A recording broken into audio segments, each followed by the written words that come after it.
আসসালামু আলাইকুম। আমন্ত্রণ জানাচ্ছি আজকে এপিসোডটি দেখার জন্য। আশা করছি কাছে দূরে সবাই অনেক বেশি ভালো আছেন। চিকেন ফ্রাই তৈরি করব ঘরে থাকা খুব সাধারণ মশলা দিয়ে এবং খুব সহজভাবেই তৈরি করে নেব। তবে টেস্ট হবে একেবারে দোকানের মতো। ভিতরটা খুব সুন্দর নরম জুসি আর উপরের দিকটা হবে দারুণ মুচমুচে। ঠিক এইভাবে করে তৈরি করলে তো আশা করছি ভালো লাগবে, এবং ভালো লাগলে চ্যানেলটাকে সাবস্ক্রাইব করে সাথে থাকতে পারেন। তো 4টা রানের পিস নিয়ে নিলাম চিকেনের। এভাবে করে চিড়ে দিতে হবে। চিড়ে দিলে কী হবে, ভিতরের দিকটা পর্যন্ত মাংসটা ঢুকে যাবে এবং খুব ভালোভাবে কুক হয়ে যাবে। যেহেতু আমরা আজকে তেলে ভেজে নিতে হয় এই চিকেন ফ্রাইটা, এজন্য অবশ্যই এভাবে করে চিড়ে নিতে হবে এবং টেক্সচারটাও ভালো আসে তৈরি করার পর। তো এখানে একটা পরিমাণ দুধ আমি জাল করে হালকা ঘন করে নিয়েছি, আধা কাপের মতো হয়েছে। এর মধ্যে 1 টেবিল চামচ পরিমাণ সাদা ভিনেগার দিয়ে দিলাম।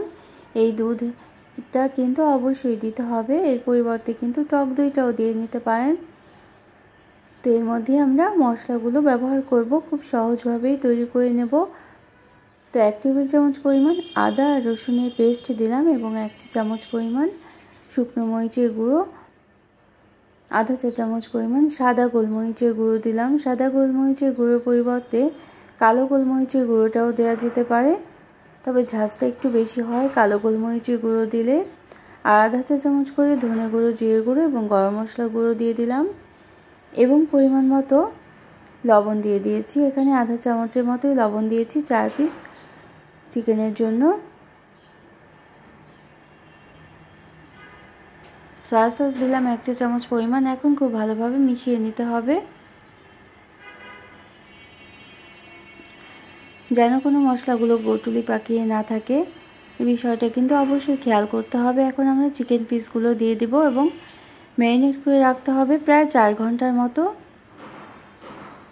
তো 4 ঘন্টা ম্যারিনেট করে রাখলে অবশ্যই ফ্রিজে নর্মাল পোর্শনে রাখতে হবে। আর যদি খুব বেশি তাড়া থাকে তাহলে 1 ঘন্টা রাখলেও হবে, সেক্ষেত্রে নর্মাল টেম্পারেচারে রাখলেও চলবে। তো এভাবে করে ভিতরের দিকটা পর্যন্ত যাতে মশলাগুলো ঢুকে যায় এভাবে করে ম্যারিনেট করে নিতে হবে। তো আমরা উপরে ফিলিংটা তৈরি করব, এর জন্য 1 কাপ পরিমাণ ময়দা দিয়ে দিলাম এবং 1 টেবিল চামচ পরিমাণ কর্নফ্লাওয়ার দিয়ে দিলাম। যে বললাম খুব সহজ রেসিপিতে করে নেব, এই জন্যই আমরা আজকের উপরের মিশ্রণটা আগেই তৈরি করে রাখছি। তো পরিমাণ মতো লবণ, সাদা গোলমরিচের গুঁড়ো এবং শুকনো মরিচ দিয়ে দেব। আর একটা মিক্স হার্ব দিয়েছি, এটার জন্য কিন্তু টেস্টটা অনেকটাই ভালো লাগবে খেতে। একেবারে দোকানের মতো এই মিক্স হার্বটা কিন্তু যে কোনো সুপার শপেই পেয়ে যেতে পারেন। তো 4 ঘন্টা ম্যারিনেট করে রাখার পর মশলার সাথে চিকেনের টুকরোগুলোকে আরেকটু মিশিয়ে নিতে হবে।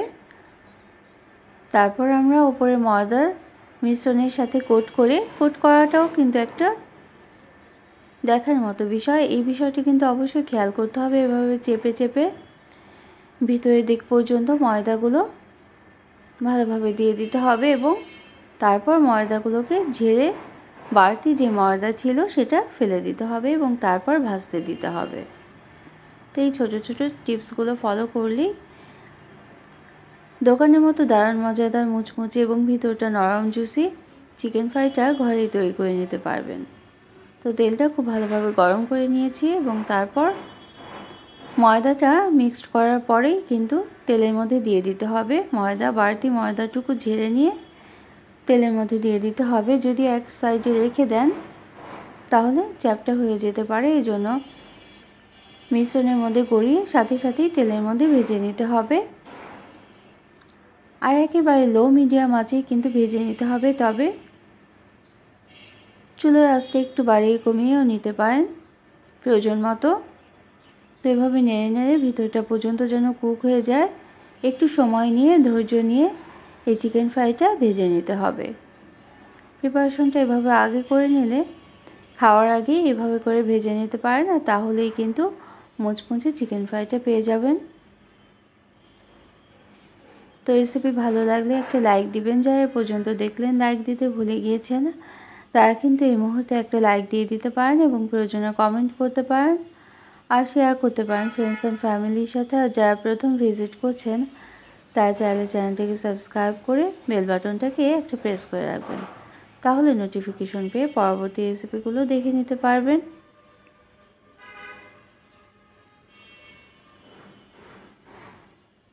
তো এখানে খুব ভালোভাবে ভাজা হয়ে গিয়েছে আমাদের চিকেন ফ্রাইগুলো।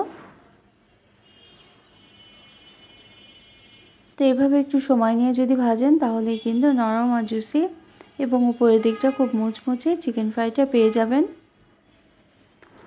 তবে একটা বিষয় কিন্তু আমি বলতে ভুলে গিয়েছি, সেটা হলো চিকেনটা পরিষ্কার করে নেওয়ার পর অবশ্যই কিন্তু পানিতে, হালকা গরম পানিতে ভিজিয়ে রাখতে হবে।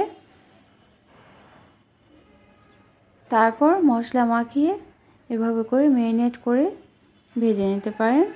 তো কেমন লাগলো অবশ্যই কিন্তু কমেন্ট করে জানাবেন। Thanks for watching. Allah Hafiz.